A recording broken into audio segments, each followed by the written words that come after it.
ആദ്യമായിട്ടാണ് നമ്മൾ home made clay കൊണ്ട് ഒരു ആർട്ട് ചെയ്യണത്. ഹോം മെയ്ഡ് ക്ലേ എന്ന് വെച്ചിട്ടുണ്ടെങ്കിൽ മണ്ണും വെള്ളവും മിക്സ് ചെയ്ത് അത് അരിച്ചരിച്ച് ലാസ്റ്റ് കിട്ടണ മണ്ണാണ് ഇതിനായിട്ട് യൂസ് ചെയ്തത്. എനിക്ക് പറ്റിയൊരു അബദ്ധം എന്താണെന്ന് വെച്ചാൽ കുറച്ച് വെയിലത്ത് ഉണക്കാൻ വെച്ചത്. അപ്പോൾ അത് ആ മണ്ണ് കുറച്ച് ഹാർഡായി. ഞാൻ എന്നിട്ടൊരു ട്രിങ്കറ്റ് ഡിഷാണ് ഉണ്ടാക്കണത്.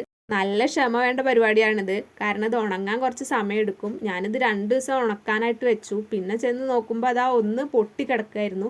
അപ്പോൾ വീണ്ടും വെള്ളം മിക്സ് ചെയ്ത് വീണ്ടും ഒരു ദിവസം ഉണക്കിയിട്ടാണ് ഞാനിത് ചെയ്യണത്.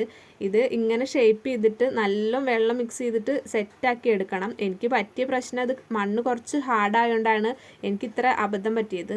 പിന്നെ അത് ഉണങ്ങിക്കഴിഞ്ഞപ്പോൾ ഞാൻ ബേസായിട്ട് ഒരു വൈറ്റ് പെയിൻ്റാണ് അടിച്ചു കൊടുത്തത്. എൻ്റെ കയ്യിൽ ഇത് അത്ര വൈറ്റ് ആയിട്ടൊന്നും തോന്നില്ല, കാരണം അത് വേറെ പല പെയിൻറ്റും അതിൽ മിക്സ് ആയിട്ടുണ്ട്. പിന്നെ ഞാൻ ഒരു ഡിഷിന് സ്കൈ ബ്ലൂ കളറാണ് കൊടുത്തത്, മറ്റേ ഡിഷിന് ഓറഞ്ചും. എനിക്ക് സ്കൈ ബ്ലൂ ഓറഞ്ച് കോമ്പിനേഷൻ ഭയങ്കര ഇഷ്ടമാണ്. നമ്മളുടെ ടേബിളിൽ വെച്ച് ചെയ്യുമ്പോൾ നല്ലോണം ശ്രദ്ധിക്കണം, കാരണം അടിയിൽ എന്തെങ്കിലും പേപ്പറോ എന്തെങ്കിലും ഇട്ടിട്ട് വേണം ചെയ്യാൻ. ഫാബ്രിക് പെയിൻ്റ് ആയതുകൊണ്ട് ടേബിളിലൊക്കെ ആയാൽ പെട്ടെന്നൊന്നും പോവില്ല. പിന്നെ നമ്മൾ ഇഷ്ടപ്പെട്ട എന്തെങ്കിലും ഡിസൈൻ വരച്ചു കൊടുക്കുക. ഗോൾഡൻ കളറിൽ ഞാനൊരു ബോർഡർ ഇട്ട് കൊടുക്കുന്നുണ്ട്. പിന്നെ അടുത്ത എനിക്ക് പറ്റിയൊരു അബദ്ധം എന്ന് പറഞ്ഞിട്ടുണ്ടെങ്കിൽ വാർണിഷ് കയ്യിലില്ലാത്തതുകൊണ്ട് ഞാൻ ഫെവിക്കോൾ കൊണ്ടൊന്ന് അത് ഹൈലൈറ്റ് ചെയ്യാമെന്ന് വിചാരിച്ചു. അത് പെയിൻറ്റ് കുറച്ച് ഇളകി. അങ്ങനെ ഡിഷ് റെഡി.